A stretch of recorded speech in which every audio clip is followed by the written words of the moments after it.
Oh man, hey, what's up? Dude, I drank a lot earlier.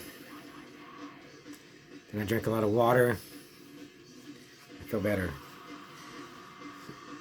So earlier I was reading this, and I was reading. See if I can find it.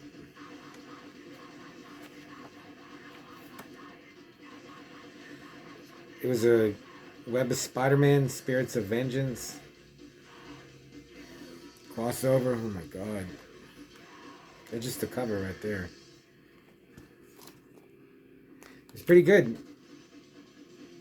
Venom and Ghost Rider and Johnny Blaze fighting Death Watch and the Demo Goblin and Spider-Man's doppelganger.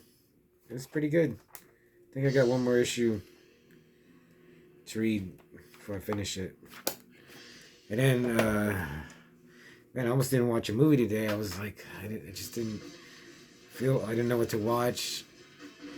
But then I have this.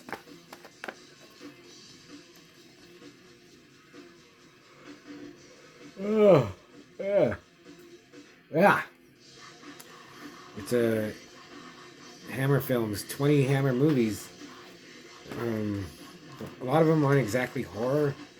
It's like a suspense crime stuff. So there's a couple of horror ones on here. And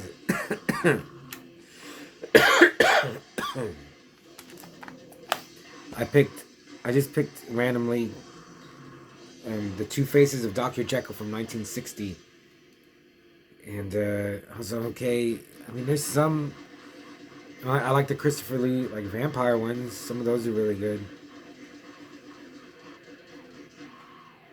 Oh. They go to sleep.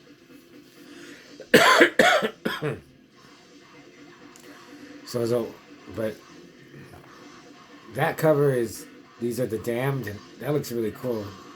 I mean, it probably isn't, but anyway, so I watched Two Faces of Dr. Jekyll from 1960 with Paul Massey as Dr. Jekyll and Mr. Hyde.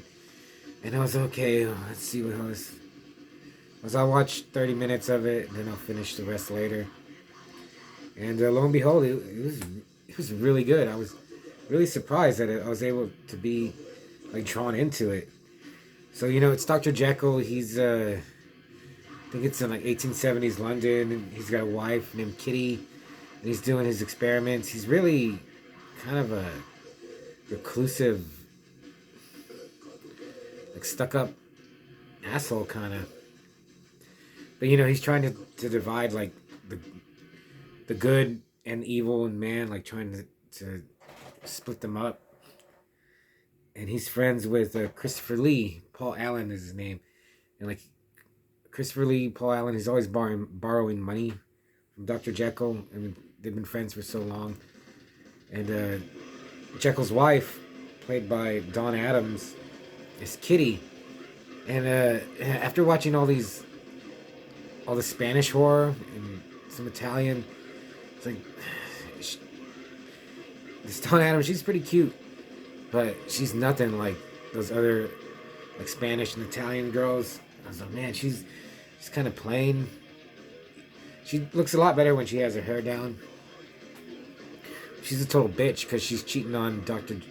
Jekyll with Christopher Lee, and like she tells Jekyll, like, I'm going out, you should come, to meet my friends, and he's not hearing it. He's like, I'm at work, I don't care about your friends, I don't care about, presenting myself in public, and he's like, and he asked her to stay with him, and she's like, no, like, I'm not gonna ditch my friend just because you're an asshole.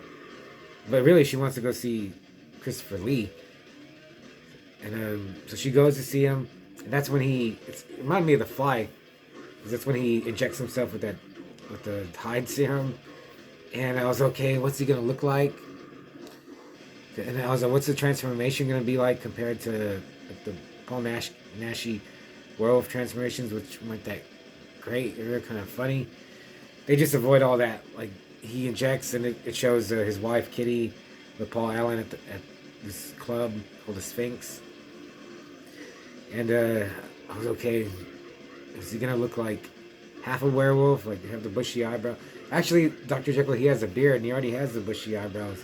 So is he gonna look like a monster? What is he gonna have the like put on the cape and the top hat and the cane? And it's totally opposite of that. He's like it's the same. Like at first I was like the same actor, but he has a fake beard when he's Dr. Jekyll. So when he turns into Hyde, he's just clean shaven, clean cut, a different eye color, and he's like really dapper looking, and he's like smiling. So I was like, what? So what's going on? But it just turns out that it's Hyde. He's monstrous on the inside, but he looks good on the outside, which I thought was a really good twist. And he is really a dick.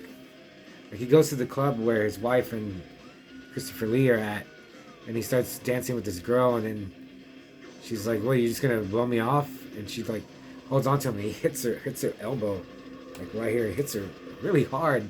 He just doesn't give a shit. He'll just do whatever he wants.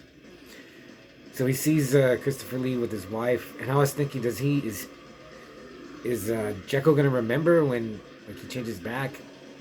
And it turns out that he does, but he starts befriending Christopher Lee, and then like the wife, like they're kind of talking, ignoring her, kind of, and Christopher Lee's being a jerk to her, so she leaves, and then the girl that Hyde hit, like she comes with this guy, and like he's like, "Hey, you gotta apologize to my bitch for like smacking the shit out of her," and he's just like, "Go to hell." And Christopher Lee's like, "Yeah, you know, screw off." And that guy like makes a move, and it's Christopher Lee that like hits him and then throws him on the table, and then Hyde grabs like the big heavy cup or grabs something, and he starts hitting that dude in the head. And at first Christopher Lee's like laughing, but then he's like, "Hey, you're gonna kill him." And yeah, so this guy Paul Massey, he's really good. Like really felt like a menace coming from him, and like he just doesn't give a shit. He's happy. It doesn't bother him like to kill you.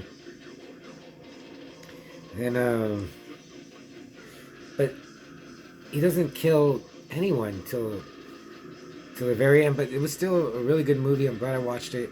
Looks great. It's on Blu-ray. There's some. Oh yeah. Oliver Reed is in this as like a bouncer in the club, and I thought for a second I was like, is Oliver Reed gonna be in this? But this is like one of his earliest roles, so I didn't notice him, but I just saw that he's in here. And Jekyll Hyde, yeah, he's not the savage. He's not like a savage brute. He's just knows how to get what he wants, and he's really good looking, so he can just worm his way into any girl's pants, or if he wants money from a guy, he just charm his way into it. But he'll turn vicious if he has to. He's not just like a crazy maniac like going on a crime spree, which was really good. And then there's some really good parts where, yeah, because he turns back into Dr. Jekyll and he's talking to his wife, and he asks his wife, like, who are you? Like, who are you really inside? And she just, I don't want to talk about this. And he's like crying. He's kind of like, again, like Jekyll's like a bitch, kind of. And Hyde is like the cool guy.